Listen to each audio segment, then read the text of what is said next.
பேசுறவங்க எல்லாமே அவங்க ரொம்ப தத்துவ மேதாவிகள் நினைச்சு பேசுவாங்க. இப்படி பேசி பேசி அவங்க மக்களை ஏமாத்திட்டு இருப்பாங்க. பட் பைபிள் சொல்லுது, இவைகள் எல்லாம் மாயமான தந்திரத்தினால் உங்களை கொள்ளை கொண்டு போகாதபடிக்கு எச்சரிக்கையாருங்கள். தமிழ்ல கொள்ளை கொண்டு போகாதபடிக்கு எச்சரிக்கை. கொள்ளை கொண்டு போகாதுன்னா எப்படி ஒரு நாட்டின் மேல் இன்னொரு நாடு வந்து யுத்தம் பண்ணி அந்த நாட்டோட அரசன் அந்த நாட்டையே கொள்ளை அடிச்சுட்டு கொண்டு போயிடுறான் பாருங்க. அப்படிப்பட்ட டேர்ம்ல அங்க எழுதியிருக்கிறாங்க தமிழ்ல. தெலுங்குல எப்படி எழுதியிருக்கிறாங்க, உங்களை சிறைபிடித்து போகாதபடிக்கு, உங்களை லாக் பண்ணாதபடிக்கு எச்சரிக்கையாருங்க. லாக் ஆயிடாதீங்க.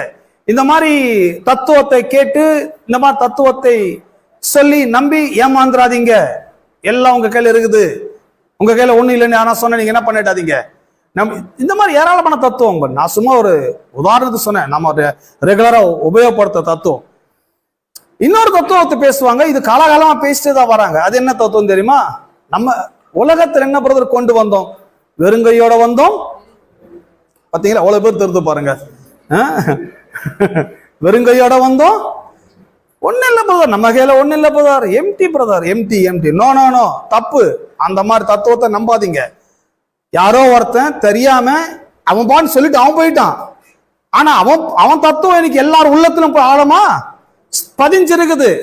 வெறுங்கையோட வந்தோம் பிரதர், வெறுங்கையோட போறோம். யோபுவை பாரு, தாவீதை பாரு, எல்லாம் வெறுங்கையோட போனாங்க. பைபிள் சொல்லுது, யாரும் வெறுங்கையோட வர்றது கிடையவே. இந்த உலகத்துல நீங்க பிறக்கும் போது வெறுங்கையோட பிறக்கல நீங்க. அதே மாதிரி இந்த உலகத்துட்டு போகும்போது நீங்க வெறுங்கையோட போக போறதும் கிடையாது. எப்படி உலகத்துல பிறக்கும் போது எப்படி பிறக்கிறீங்க? உங்க கையை பார்த்தீங்கன்னா வெறுமையா இருக்கும். அதனாலதான் நீங்க வெறுங்கைன்றீங்களா? கையை விடுங்க.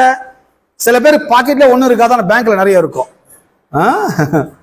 பாக்கெட் எம்டினால, கை எம்டினால ஒண்ணுமே இல்லாத ஆளா? நோ. யாரும் வெறுங்கையோட பிறக்கவில்லை, யாரும் வெறுங்கையோட போக போறதும் இல்லை. அப்ப எப்படி பிறக்கிறாங்க அவங்க? எல்லாவற்றையும்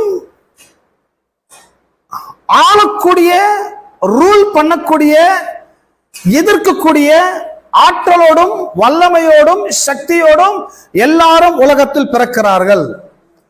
அதே மாதிரி இந்த உலகத்தை விட்டு போகும்போதும் யாரும் வெறுங்கையோட போகிறதும் கிடையாது. அடால்ட் ஹிட்லர், உலகம் அறிந்த ஒரு சர்வாதிகாரி. இன்னும் ஏராளமான தலைவர்கள் நாம் சொல்லலாம் இல்ல, நிறைய பேர் இருக்கிறாங்க. இந்த உலகத்துல இருக்கிற பில் கேட்ஸ் ஆகட்டும், எலான் மஸ்க் ஆகட்டும், இப்படி நிறைய பேர் இருக்கிறாங்க உலகத்துல. உலகத்தை ஆட்டி படைக்கிறாங்க அவங்க கையில.